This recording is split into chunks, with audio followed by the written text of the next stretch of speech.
Olá pessoal, essa é a nossa quarta edição do podcast Papo Social e hoje nós estamos aqui com Maria Vilar, a nutricionista aqui do nosso município. Antes de nós começarmos, atrás das câmeras, na parte técnica, está o Silvan Mendes e gostaria de agradecer às pessoas que contribuem para que esse projeto ocorra.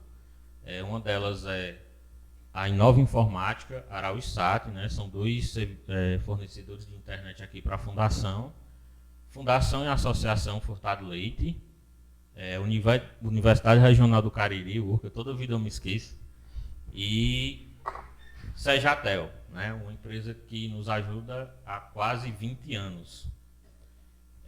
Hoje, como eu já falei, estou aqui com Maria Vilar e eu gostaria que ela se apresentasse. Maria Vilar, diga aí de onde você é natural, qual é a tua profissão aqui, o teu papel no município como funcionária. Boa tarde a todos. Agradeço primeiramente o convite. Gosto muito sempre de participar quando sou convidada. Eu sou natural de São Paulo, mas moro muito tempo aqui em Altaneira, então eu já me considero natural de Altaneira.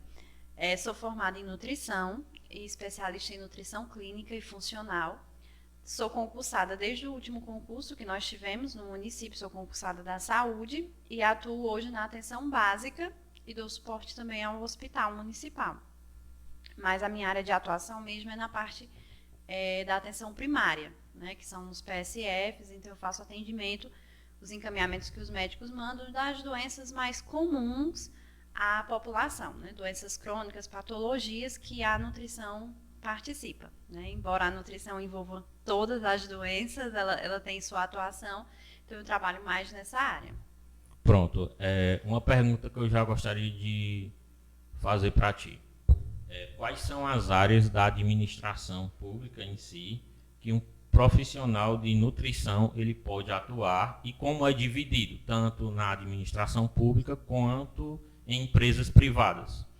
Certo. A nutrição, ela é uma área muito abrangente, né? Embora seja uma profissão nova, né? A nutrição ela tem poucos anos, acho que não chega nem a ser 100 anos, acho que uns 50 anos, mas ela é muito abrangente. Por quê? No serviço público, nós temos a nutrição na merenda escolar, que é obrigatório, né? O PENAI ele exige uma nutricionista, uma técnica de nutrição na merenda escolar, e isso a gente encontra em todos os municípios, justamente por ser uma exigência do programa. Na área da saúde também tem os programas alimentares, mas justamente por ser uma profissão nova, ainda a gente está se consolidando no mercado para conseguir o espaço. Então, é comum a gente ver alguns programas, tipo suplementação de vitamina A, Bolsa Família, que tem também nos seus parâmetros a questão da desnutrição, obesidade, programa Crescer Saudável, que é também com adolescentes com obesidade, eles serem coordenados por pessoas que não são da área da nutrição, né? Não tem uma exigência que seja. Mas o nutricionista ele está diretamente inserido nessas políticas, porque trabalha justamente temas como alimentação saudável, obesidade, tem também a estratégia Amamenta e Alimenta Brasil, que é reforçando a importância do aleitamento materno. Então, dá para atuar nessas áreas, né? Tem essa área. Tem também a área hospitalar, né? Nos hospitais onde serve alimentação, precisa ter um nutricionista. Então, tem a área hospitalar também, que é um campo. Mas, como eu te falei, em municípios pequenos é mais complicado ter bem separadinho essas questões. Tem também outra área, como restaurantes populares, como aqueles que a gente tem no Crato, né? Cozinhas comunitárias. Também a exigência tem nutricionista nessa área. Outro campo também que o nutricionista pode atuar, mas eu quase não vejo, na Secretaria de Agricultura, na questão do apoio aos agricultores familiares. Porque quando às vezes a gente pensa, né, em nutrição, a gente pensa assim, dieta. É né? verdade. Dieta de emagrecer. Mas, na verdade, não. A nutrição, ela tem que estar relacionada de uma forma sustentável. Então, o nutricionista, ele tem que estar atento a essa questão de sustentabilidade, da agricultura familiar, porque é uma alimentação sem tanto agrotóxico, que valoriza mais a biodiversidade local. Então, tudo isso dá para se inserir, né? Dá para ter um olhar bem amplo. Infelizmente, a população tem essa visão, os gestores e os próprios profissionais, né? Não vê muito esses campos que podem ser explorados. Aí, na área privada, que você também perguntou, tem os consultórios, né? E aí, dentro da área de consultório, se subdivide em muitas questões, por exemplo, materno-infantil, esportiva, idosos, né? Que trabalham mais só com fitoterápicos. Então, tem uma gama bem grande. Bastante interessante. Antes de te entrevistar, eu tive que fazer uma pesquisazinha legal para entender. E eu acho, tomara que você nunca tenha passado por isso, porque às vezes as pessoas confundem o profissional de gastronomia com o nutricionista. E é totalmente diferente. Eu acredito que é o seguinte, o profissional de nutrição, ele vai orientar a pessoa de gastronomia. Olha, por exemplo, tem um feijão lá, tem uns nutrientes. Você coloca linguiçazinha de porco lá e meio que o nutricionista diz, olha, toma cuidado, isso é muita gordura. Então é meio que isso, né? O gastrônomo, né, embora tenha sempre é confundido muito, a gente sofre muito preconceito, mas até que está mudando muito. Assim, nutrição, como você é nutricionista, você não sabe nem cozinhar. Não necessariamente você precisa, né? Embora a gente tenha cadeiras de técnica, de melhor forma de cocção, né? De cozinhar alimentos, melhor forma de preparo. Mas, assim, o gastrônomo, como você falou, ele é mais voltado para a questão do paladar, estética, né? E o nutricionista, ele é voltado para o valor nutricional do alimento. E também uma área que eu esqueci de falar, e eu vou fazer a ligação, é a área comportamental. Né? Não é uma área, é uma ferramenta da nutrição que vem crescendo muito, nutrição comportamental, que também valoriza muito essa questão do paladar, né? Porque a gente associa também dieta a coisa sem graça, né? A salada, a fruta. E a nutrição comportamental, ela trabalha muito essa questão também de a gente valorizar os hábitos, a tradição, o valor afetivo que a alimentação tem. Então, você pode gostar de uma comida porque foi sua avó que preparava para você, ou porque ela remete à sua infância, né? Então tem essa questão. Mas, como você disse, o gastrônomo ele é mais voltado para o prato em si, né? E o nutricionista ele vê mais a questão do equilíbrio nutricional, da funcionalidade daquele alimento. Legal. Uma dúvida que eu tenho é o seguinte, em várias profissões existe a parte técnica. Por exemplo, o Silvan ele é formado em sistema de informação e nós temos o técnico em informática, tem o técnico em enfermagem, também tem o técnico em nutrição. Tem sim. Quer perguntar mais alguma coisa? Eu gostaria de fazer uma pergunta no seguinte, o técnico em nutrição, ele pode prescrever uma dieta ou não? Só o nutricionista? Só o nutricionista. O técnico de nutrição, ele vai atuar justamente nesse apoio. Ele sempre vai precisar ser supervisionado por um nutricionista, ou então ele vai ficar, vamos supor, na merenda escolar tem a nutricionista que é responsável pelo cardápio, e assina, ela que responde tecnicamente. O técnico em nutrição, ele vai atuar, porque ele tem noções de higiene, das normas que regem, né, aquele estabelecimento, tem noção também de algumas questões nutricionais, mas ele não é apto para prescrever, porque o que eles veem, né, é bem restrito comparado à graduação, então eles não podem prescrever dieta, não. Uma coisinha que eu gostaria de te perguntar é o seguinte, só quem pode prescrever dietas é o profissional de nutrição? Por exemplo, tem fulaninho lá que se formou, sei lá, fisioterapia ou alguma coisa desse tipo. Educação física. Educação física, pronto, educação física. Aí o cara diz, olha, eu quero prescrever essa dieta. Não pode, você tem que passar no profissional, isso. Que no caso é um nutricionista. Exatamente. Muito interessante a sua pergunta. Eu falei educador físico, mas nada... Eu falei do fisioterapeuta também, porque a gente tem... Miriam é formada em fisioterapia, mas nada contra, viu, Miriam? Exatamente. E tem também a questão... É muito comum a gente ver também endócrinos, né? Que é médico, a pessoa vai e sai de lá com uma tabelinha, com a dieta pronta. A nossa lei, ela é bem clara. A prescrição de dieta, ela é privativa ao nutricionista. Né? Então, só nós devemos e podemos prescrever dieta. Principalmente por aqui são que estão aptos, por questão de cálculo, de valor nutricional, tudo isso. O que muitas vezes acontece, né? Tem profissionais que se sentem no direito de fazer isso, de prescrever uma dieta, porque você, quando, tipo, o educador físico, ele acaba tendo muito noção de alimentos, de carboidrato, então é dever dele orientar sobre uma alimentação saudável, até porque isso vai interferir diretamente no trabalho dele, então não tem problema nenhum o educador físico orientar sobre uma alimentação saudável, né, sugerir alguma coisa, isso não tem problema. Agora, a prescrição mesmo de dieta é do nutricionista. O endócrino, ele vai estar mais apto para a questão hormonal, né? E embora ele precise trabalhar diretamente com o nutricionista, a parte de prescrever dieta é do nutricionista. Legal, é bem interessante, tipo esse esclarecimento para a comunidade, né? Tem uma coisinha que eu também gostaria de perguntar, é o seguinte: muitas vezes, né, você que está se formando, né, ou então, desculpa, que está se formando não, que quer escolher uma profissão e vê a nutrição como uma profissão, tem uma curiosidade que eu gostaria de te perguntar. O profissional de nutrição, ele tem cadeiras que ele paga de anatomia humana? Sim. Ele vê defunto, assim, mano? É uma curiosidade que eu tinha, de te perguntar assim. Tem professores, por exemplo, eu não vi, né? Eu sou da primeira turma de nutrição daqui do Cariri. Então, eu fui cobaia, a nossa turma foi cobaia. Então, muitas coisas a gente não conseguiu ter acesso, mas, tipo, já teve outros alunos que foram, sim, para o IML, para ver essa parte. Tem professores que levam, né?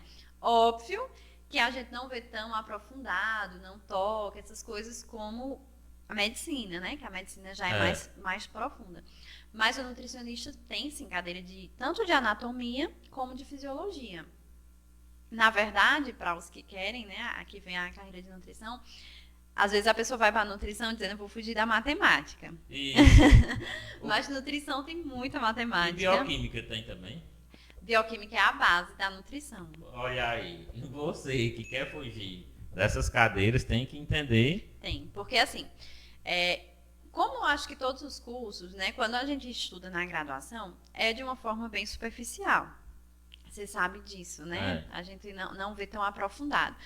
Mas quando você começa a trabalhar, que você começa a atender e que você começa a perceber as patologias, as doenças, aí você vai vendo a necessidade de você entender de bioquímica.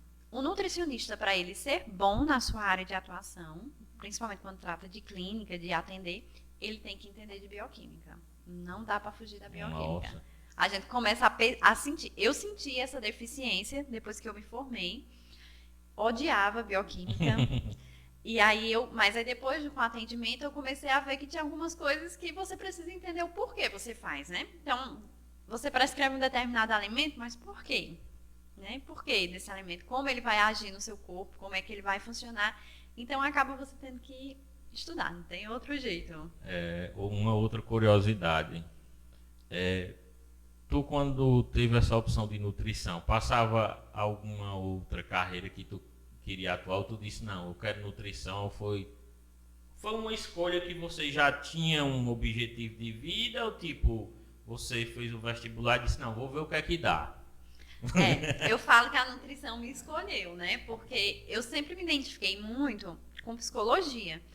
E até passei para psicologia, só que era em outra cidade, então para mim era inviável financeiramente. E aí eu passei um tempo, depois que eu terminei o ensino médio, eu sempre estudei aqui em Altaneira. Aí quando eu terminei o ensino médio, eu fiquei um tempo sem fazer faculdade. E eu era pressionada, né, a fazer uma faculdade e tudo. E aí foi quando veio a nutrição para a região, na primeira turma, tudo. Eu disse, essa profissão aqui vai ser boa para o mercado de trabalho, que é a primeira turma, né? Mas aí eu me identifiquei muito com o curso. Eu me identifiquei muito na nutrição. Assim, é uma área que eu gosto de estudar, é uma área que me instiga todos os dias. Então, ela me escolheu, na verdade. Isso é legal quando o profissional ele se sente bem e gosta de atuar naquilo que faz. Porque eu costumo dizer isso, Silvan é um profissional de tecnologia, um ótimo profissional. Tem outros profissionais que eu conheço, o pedagogo, enfim, fisioterapeutas, médicos, que não são tão bons profissionais assim, acaba fazendo pela grana. Quando você faz porque te dá prazer, o dinheiro acaba sendo uma consequência boa, né? É óbvio. Outra pergunta que eu gostaria de te fazer. Existe, por exemplo, eu tenho o peso, eu posso estar no peso ideal, mas posso estar desnutrido? Pode. É. Você pode sim. O que acontece? É porque eu pensei mais do lado da obesidade, eu ia levar para esse lado, mas pode. Porque o que acontece? Você pode a desnutrição não necessariamente ela está relacionada só com o peso, a desnutrição calórica, né? Mas você pode estar com deficiência nutricional. Então, você está lá eutrófico, né? O peso normal, o peso ideal segundo o IMC. E aí você tem uma alimentação pobre em nutrientes, em vitaminas, vegetais, frutas, verduras. Então, é muito provável que você tenha uma carência nutricional desses nutrientes. Dá uma anemia, de repente o cara, nossa, eu tô ficando pálido, amarelo, não sei o que lá, passa no médico, o médico faz um exame, poxa, Vitor, tá com anemia, tá faltando alguma coisa no teu sangue. Então, exatamente. Você está no peso ideal, mas não está nutrido. Isso. E pode acontecer o contrário, por exemplo, a pessoa tá gordinha, mas ela pode ser desnutrida pelo fato que não tem as vitaminas e os minerais no corpo da pessoa. Necessário, sim. E é muito comum. Eu vou explicar de uma forma, eu gosto muito de saúde pública também. Legal. Quando a gente vivia antes do Bolsa Família, né, do programa Bolsa Família, o Brasil enfrentava um quadro de desnutrição muito grande. Nossa. Né? Então, muitas pessoas passando fome, necessidade de desnutrição mesmo, calórica, desnutrição energética. Com a inserção do programa do Bolsa Família, isso começou a mudar. Certo? Então, as pessoas elas começaram a ter dinheiro e elas começaram a ter acesso a alimento, melhorou o poder aquisitivo delas. Porém, e eu sou muito defensora do programa Bolsa Família, que mudou o nome, né? Agora é Renda Brasil. Mas qual era uma crítica? Porque ele não tem justamente esse acompanhamento e não teve essa orientação para a população. Então, o que aconteceu? As pessoas, elas tiveram acesso, mas elas não foram comprar frutas, elas não foram comprar arroz, feijão, elas foram comprar o biscoito recheado, que dava uma certa sensação, né, assim, de que posso comprar um refrigerante. Então, o Brasil, ele emergiu, é o período de transição, que a gente chama, de desnutrição para a obesidade. A gente não migrou para um nível de eutrofia, das pessoas estarem bem. Elas já migraram para esse quadro de obesidade. Mas aí esse quadro de obesidade é como você falou. É justamente elas estarem obesas, tá acima do peso por causa do valor calórico que elas consomem, né? Muito industrializado, muito produto da indústria. Mas ela não tem nenhum perfil nutricional adequado. Então, ela pode estar anêmica, né? É comum a gente ver uma pessoa com obesidade com anemia, com carências de vitamina, queda de cabelo, unha fraca. Tudo isso se caracteriza deficiência de nutrientes. Então, é comum, sim. Legal. Outra coisa que eu gostaria de te perguntar. Hoje, as pessoas que se direcionam a você para passar uma prescrição, a grande maioria vai pela uma necessidade de falta de nutrientes, mas já existe pessoas que vão te procurar por uma necessidade estética e não, digamos, de um bem-estar físico? Tem sim. Embora seja muito limitado, porque a gente, no caso, um dos protocolos é o encaminhamento médico, né? Então, o médico meio que dá uma filtrada se a pessoa necessita e tudo. Mas tem pessoas que conseguem ter o acesso, né, para fins estéticos ou esportivos. Embora eu dê orientações, eu não tenho como atender esse público, porque ele exige uma atenção maior, né, um cálculo de dieta mais específico. Enfim, mas eu dou orientações. Quanto à questão de estética, acontece muito, principalmente em adolescentes, né, nessa fase mulheres. Acontece muito. Mas eu sempre gosto de perguntar para o paciente por que ele estava me procurando.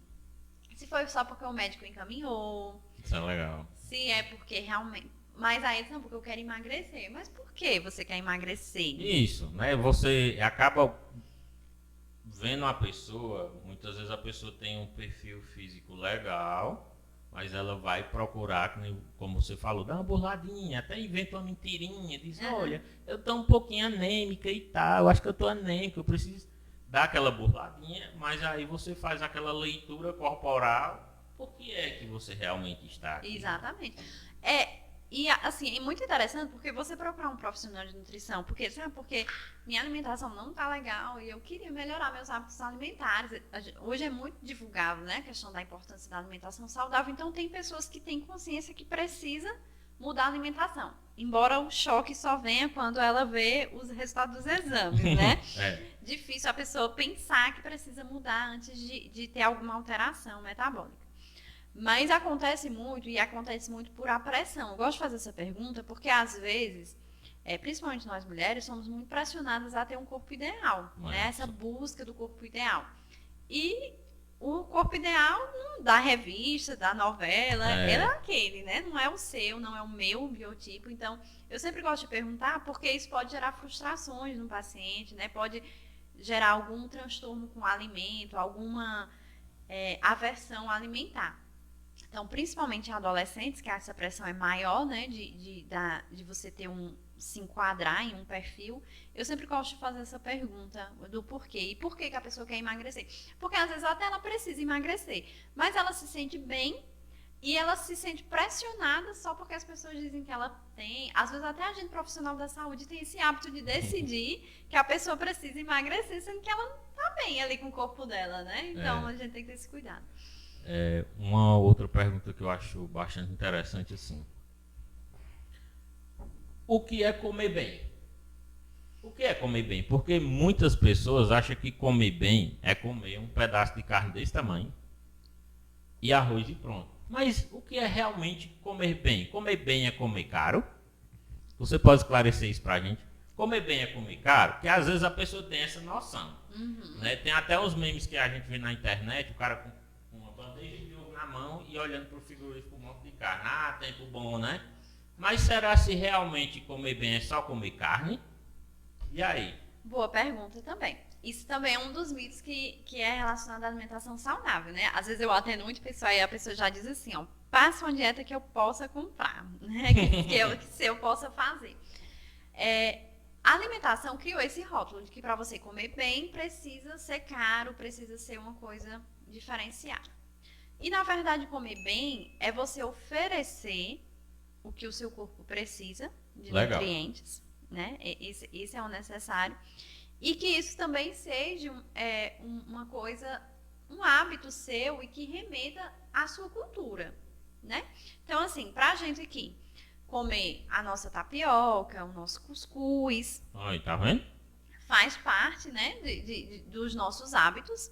É diferente se a gente for querer impor isso para o pessoal do sul, do sudeste, não é hábito deles, né? Então, comer bem, ela também tem que ter essa visão do valor cultural, dessa valorização cultural. Isso é legal. Tu me lembrou uma coisa. O índio, por exemplo. O índio, ele tá lá no meio do mato e tal. Então, comer bem para ele talvez seja tirar algo lá do pé da fruta, comer uma banana, pescar um peixe. Então, é algo cultural, mas que o nutre. Né? Exatamente, né? Tem aquelas plantas, os chás, né? Que tudo aquilo influencia na alimentação dele. Então, o comer bem é você conseguir equilibrar isso dentro da sua realidade, né? Da sua realidade cultural e, óbvio, da sua realidade financeira. Então, você ter uma alimentação equilibrada. Não necessariamente você precisa só comer a carne, né? Se fosse assim, vegetarianos, veganos, não teriam uma alimentação saudável. Realmente. Mas aí você precisa equilibrar. A carne é a nossa principal fonte de quê? De proteína, né? De vitamina B12, de ferro. São onde a gente encontra a maior concentração. O ovo, a gente consegue também essa quantidade de proteína, a gente consegue uma série de vitaminas que também são importantes para o nosso corpo, né? Mas aí a gente não consegue comer ovo todo dia, né? Às vezes não enjoa, enfim. Mas por isso que o profissional de nutrição é tão importante, porque ele vai conseguir equilibrar dentro disso, né, o que pode ser feito. Porque também tem a questão de leguminosas, né, que são feijão, mais conhecido da gente, soja, que também tem um aporte proteico que ajuda, né? Então precisa sim do nutricionista para poder ter essa visão equilibrada de cada caso específicos, né? Mas uma alimentação comer bem é uma alimentação equilibrada, que você tenha carnes, ovos, leite, que você tenha frutas, verduras, legumes, né? Legal. Quando a pessoa fala comer bem, ela pensa também só em folha, né? É Mas isso. ela tem mais o pão, a tapioca, o cuscuz, dentro do seu, daquilo ali que você é habituado, né? E como você equipara aquilo ali dentro da sua dieta, cabe perfeitamente. O problema, só vou fazer uma ressalva, é que as pessoas elas associaram a comer bem industrializados, né? São mais palatáveis, né? Então um hambúrguer, né? Aqueles nuggets, um Danone cheio de conservante, um refrigerante. Então tudo isso é o costume. Quando as pessoas comparam preço, a gente, embora que está tudo muito caro, a gente sabe disso, né? Mas os produtos industrializados também são caros, né? Eles são muito caros. E também tem outra vertente. Você gastando um pouco mais com a sua alimentação, quando você investe um pouco mais na sua alimentação hoje, você vai evitar problemas de saúde mais na frente. E medicamento é sempre mais caro, né? Remediar é sempre mais caro. Isso, você me rematei a uma coisa que é o seguinte: o remédio vem realmente de remediar.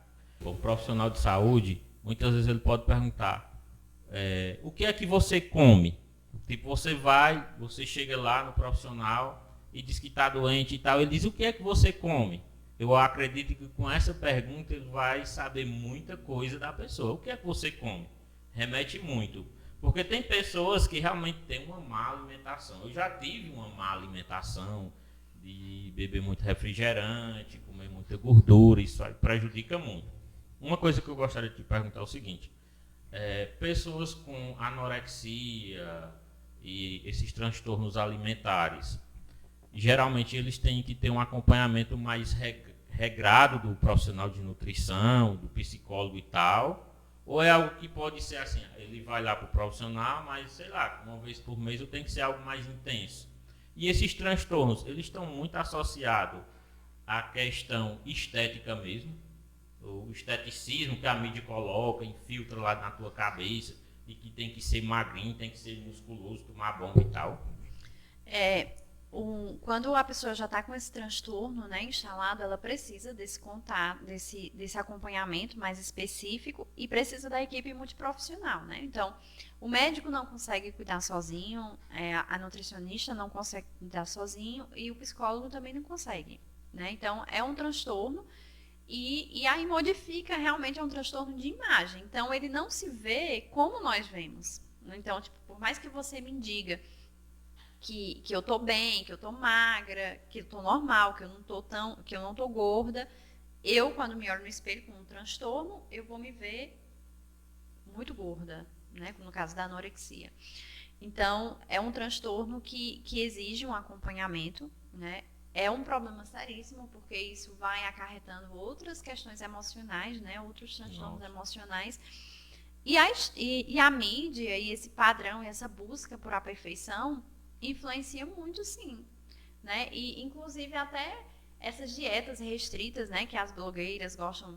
Eu falo que nutrição é tão bom que todo mundo quer ser, né? Todo mundo se sente no direito de falar sobre nutrição. Então, às vezes, a gente vê umas dietas meio malucas e as pessoas, elas começam a distorcer uma vez eu fiz um trabalho e você vê algumas comunidades assim que você fica horrorizado, né? Como as pessoas, elas buscam por aquilo ali, por aquela questão da magreza a todo custo, perder peso a todo custo. E as pessoas também estão acostumadas com fórmulas mágicas, né? Tipo, eu vou na nutricionista porque eu quero perder peso. Mas ela não pensa na mudança dos hábitos que ela precisa fazer. Então, ela quer sair de lá com um chá, um suplemento, um medicamento que faça ela perder peso sem precisar mudar os hábitos dela. Então, muitas vezes, tudo isso, né, e essa pressão midiática acaba forçando mesmo a esses problemas. Pessoas que já têm propensão, né, já têm uma visão distorcida de si, acabam podendo desenvolver esses transtornos alimentares. É interessante. Uma coisa até que você falou dos enlatados, refrigerante e tal. Se você pudesse dar uma dica hoje e dizer assim, fulano, ou então pessoal, o que é que você jamais deve comer? Você olha assim e diz, isso aqui, meu filho, é veneno. Você poderia dizer assim alguma coisa? Eu não gosto muito de seguir essa linha, Eu sabe? sei. Porque como nenhum alimento que você, por exemplo, hoje você sinta vontade de tomar um refrigerante, né? Que é um Sei. alimento que nem é considerado um alimento, né? Você tem vontade de tomar esse refrigerante. Você tomar esse refrigerante hoje, você tem uma alimentação saudável, equilibrada, ele não vai te afetar de uma forma que você vai adoecer e ter um câncer, Sei. certo? Mas uma dica que eu dou sempre é leia os rótulos, observem os rótulos. Quando você pega um produto, que você olha lá na lista de ingredientes, né? Não é naquela tabelinha que tem, não, né? Valor por percentual. Tem a lista de ingredientes, que é bem pequenininha, que a indústria já deixa para você não ler. Quando você começa a ler lá, você começa a ver um monte de nome que você não conhece, que você tem dificuldade para ler, caia fora. Porque é muito produto químico, é muita coisa que isso vai causando danos à sua saúde, né? Então, algumas pessoas, eu falo muito, às vezes, eu atendo muito idosos, né? E aí às vezes eles têm resistência, aí eles dizem assim, no meu tempo, eu comia isso quando eu falo da importância de moderar algum alimento, né? E não acontecia nada. Aí eu raciocino com eles, né? Eu disse, mas no tempo da senhora, a senhora não comia aqueles produtos de supermercado, a senhora não comia isso, né? A senhora fazia isso. O que a senhora comia vinha da roça, que a senhora plantava, não tinha agrotóxico, não tinha nada. É verdade. Então, o que será que causa tantas doenças que antes as pessoas não tinham? Realmente. Não tinha, né? Algumas era por falta de conhecimento mesmo, e hoje é justamente essa questão de tantos industrializados, de tantos conservantes, aditivos químicos que a gente tem na nossa alimentação. Uma pergunta que eu gostaria de te fazer é o seguinte. O peso ideal de cada pessoa, ela tem uma relação que você falou do IMC, e geralmente tem uma tabela. Onde é que eu posso encontrar essa tabela? Quais são as medidas do corpo que eu coloco nela que vai dar o resultado X lá? Estou no peso ideal. Pronto. A tabela do IMC, né, ela é um parâmetro que a gente usa e ele é até bem questionável, né? Mas assim, para a questão da população em geral, dá para a gente ter um parâmetro. Então, lá tem tabelas de pessoas desnutridas, né, abaixo do peso ideal, sobrepeso, obesidade, aí tem lá as tabelas. Você encontra facilmente na internet. E o cálculo que é feito, para qualquer pessoa pode calcular, é o seu peso dividido por a sua altura ao quadrado. Então, você tem lá 1,60, pesa 62 quilos, né? Então, você multiplica 1,60 vezes 1,60 e depois divide o seu peso por o resultado que deu. Certo? Esse é o cálculo do IMC. E ele é um parâmetro para ver. Agora, ele, por exemplo, se é uma pessoa que é um atleta ou que ele faz muita atividade física, ele já não vai ser tão fidedigno. Porque a massa muscular, ela vai interferir. Interessante. Né? Então, se você pegar um fisiculturista, por exemplo, ele vai ter um IMC altíssimo. Uma pessoa que tem um percentual de massa muscular, ele vai ter um IMC altíssimo. Então, no caso dele, a gente usa outras técnicas para avaliar, né?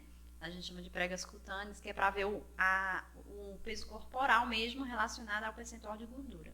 Legal, isso é interessante. Outra pergunta que eu gostaria de te fazer é o seguinte. Dentro da nutrição, acho que deve ter uma área que acredito que até quando você trabalha em creches, em escolas, ela é bastante importante. Eu não sei se o nome é adequado, mas é como se fosse segurança alimentar, ou seja, ou segurança, ou como eu armazeno o alimento também é importante nessa área da nutrição. Como você é uma profissional de nutrição, você deve saber bem. Muitas pessoas elas têm prejuízo corporal, devem adquirir alguma doença devido a guardar o alimento de forma errada ou não higienizá-lo de forma errada. Já aconteceu muitos casos de você pegar pessoas assim que tem algum distúrbio, sei lá, uma perda de peso grande, uma desfalência, pelo fato de não ter uma higiene com o alimento? Acontece. Uma que é bem comum, não é bem comum, mas acontece, no caso da bactéria que a gente chama da carne de porco, me fugiu o nome científico agora, que ela vem justamente por falta da higienização, né? Da carne, do alface. Então, você precisa ter essa higienização, porque isso você pode adquirir, né? Também, uma doença que ela está muito relacionada, ela é muito comum e ela está muito relacionada com questões de higiene, né? Em estudos sempre associam ela, é a H. pylori, a bactéria do estômago, né? Então, quando ela pode ser adquirida justamente por a questão da água contaminada, né? Quando não tem essa higienização na água, quando você não higieniza bem os alimentos, então pode acontecer. Isso sem contar nas diarreias, né? Que estão bem relacionadas também com contaminação alimentar. As pessoas que têm, chama bactéria no estômago, eu sempre tive como, dá ânsia de vômito e tal, vai para o médico. O médico pede uma endoscopia, ele faz, tem bactéria no estômago. Essa pessoa necessariamente ela precisa passar no nutricionista para regularizar sua alimentação, ou você faz uma sondagem. Como você higieniza seu alimento? Como é que você adquire uma bactéria no estômago, por exemplo? Quando ela está no caso H. pylori, o médico ele precisa do tratamento médico, né? Porque ela vai ter o esquemazinho lá com antibióticos para ela tomar. E aí a nutrição vai ser fundamental para evitar que essa pessoa tenha reincidivas, né? Para amenizar os efeitos que essa bactéria causa no estômago. Então, porque você pode combater naquele momento que você está tomando a medicação e você pode desenvolver novamente. E também você pode ter resistência, né, aos antibióticos e tudo. Então, o profissional de nutrição, ele ajuda bastante no tratamento. Legal. Maria Vilar. Você tem mais algo a dizer, algum conselho para a comunidade com relação à nutrição? Você, como você já falou, você atende na administração pública, né, funcionária pública. Para a gente finalizar. O que eu queria dizer é que uma regra bem clássica, né, para a gente seguir na alimentação é descascar mais e desembalar menos, né? Legal. Essa é a regra de ouro. Outra coisa é valorizar os alimentos que nós temos. Às vezes eu atendo paciente quando você fala assim, come mais frutas, verduras, as pessoas elas pensam naquilo que elas têm que comprar, mas elas não veem que a gente tem uma localização que a gente tem bastante opções, né? A gente tem as frutas de época, então aqui a gente tem época da manga, a gente tem época da goiaba, né? Tem época da macaúba, né? E são frutas no acerola que às vezes até desperdiça. E as pessoas acabam não vendo como isso pode ser utilizado e como pode ser valorizado, né? Então, pensar como a gente pode aproveitar melhor os nossos alimentos, que têm abundância, da época que acabam se tornando mais baratos, mesmo quando tem que comprar, eles ficam com custo mais baixo. Então, valorizar o que nós temos e sempre pensar que o natural sempre vai ser melhor do que o industrializado. Legal. Então, antes da gente terminar, finalizar mesmo, eu gostaria de deixar uma dica aqui. Vai sair um pouquinho fora do contexto, mas você que não está ligado na política em si do Brasil e tal, você que quer ser um profissional em nutrição como a Maria, um professor, enfim, algum profissional e queira trabalhar na administração pública, dá uma ligadinha na PEC 32, Reforma Administrativa. Veja como é que ela está tramitando lá na Câmara dos Deputados, como é que vai tramitar no Senado, porque o negócio está feio. Daqui a uns anos, se ela tramitar da forma que está, não sei se a Maria está acompanhando isso, mas vai acabar o serviço público. Aí me diga uma coisa, você é um profissional, você é uma profissional efetiva. Aonde é que vai existir a autonomia do profissional chegar ao seu superior e dizer, poxa vida, isso está errado? Você meio que vai ficar meio coinibido em dizer, porque você é um profissional contratado, você vai ficar com medo de certas coisas, diferente de quando você é um funcionário público, tem estabilidade, sabe que trabalha bem, sabe que vai desenvolver aquilo. Então, você se liga, olha para quem você votou para deputado, para quem você votou para senador. Se tiver um contatinho lá, cobra dele para que isso não passe da forma que está, tá bom? E, pessoal, valeu. Se inscrevam no nosso canal, né? Nós temos um canal no YouTube, vamos postar. Temos um Instagram, vamos postar também pequenas partes disso. Vou pedir para você, se você tiver, curte lá, compartilhe com um amigo e tal, porque é uma informação bastante legal. Aliás, várias informações que você deu aqui. E é isso aí. Valeu, pessoal. E obrigado, viu, Maria? Muitíssimo obrigado por você ter tirado um tempinho aí. Eu sei que você é uma pessoa muito ocupada, ter tirado um tempinho para passar essas informações aqui. Valeu? Eu que agradeço. Foi muito bom. Gostei bastante. Sempre que precisar, pode me chamar. Legal.